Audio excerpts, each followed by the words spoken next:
The best example I can give of what's wrong with current employee engagement processes would be to imagine someone goes to work for a company.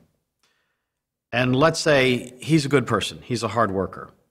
But let's say that he falls into a situation where he does not have the world's greatest manager. This manager largely ignores him, doesn't take him to coffee, doesn't talk to him very often. It may be an organization where there's not a tremendous amount of transparency, where there's a certain amount of fear, where there's not much recognition or sense of accomplishment. You can go on down the list. Now let's say that this organization decides that we're going to do a survey, and we would like your honest opinion about how you feel in this job. When he goes to look at the survey, there's a pretty good chance that the questions on it are either weak or dated or some combination there, but let's say that he fills it out very candidly.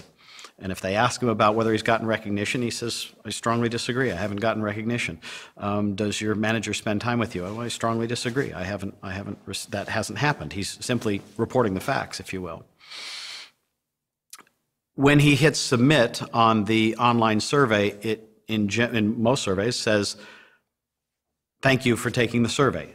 And that's it. There's nothing that says what will happen with it. It's just you've done the survey. Even though he's answered some very sensitive questions, he really doesn't get anything in return at that point.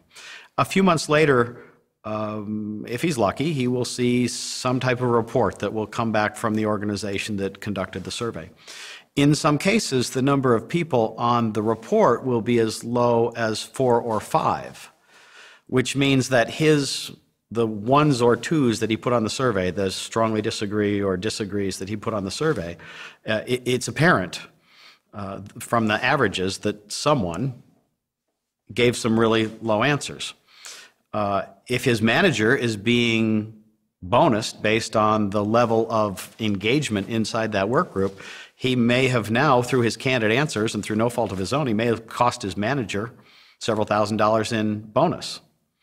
His manager may be angry and decide that he's going to retaliate in some form. He's, okay, you want to play that way, then let's see how your job goes for you. And some of the organizations that conduct these surveys go so far as to say the people who are not engaged or actively disengaged are in fact out to, as one says, more or less out to damage the company. So now his integrity is being questioned, that he's going to be much less vigilant against theft, that he may himself steal from the company, that he may mess with the equipment, and that he is, as one organization says, working to tear down the work of his more engaged colleagues. So now they're saying his candid answers reflect a character flaw. Essentially, even though we as a company haven't provided you everything that you really ought to have as an employee, when you tell us that you don't like it and you report back, you have a character flaw. You are a bad employee for not saying that everything is just fine. All of those things happen to some degree or another in most traditional employee engagement surveys. And in some cases, people will even advise their colleagues, just put a 5, strongly agree, put a 5 to survive, put a 5 to survive, baby. Just lie on the survey because it's going to cause you a lot of problem down the line if you're honest. Well, if you think about that, it's kind of a contaminated process. It's disrespectful, it's counterproductive, it's an absolute waste of the organization's money.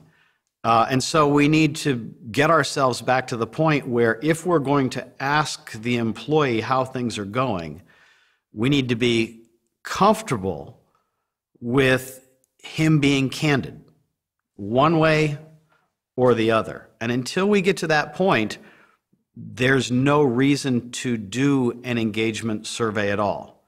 I would argue that a survey done in the way that I've just described actually does more harm than it does good, both to the employee and to the company.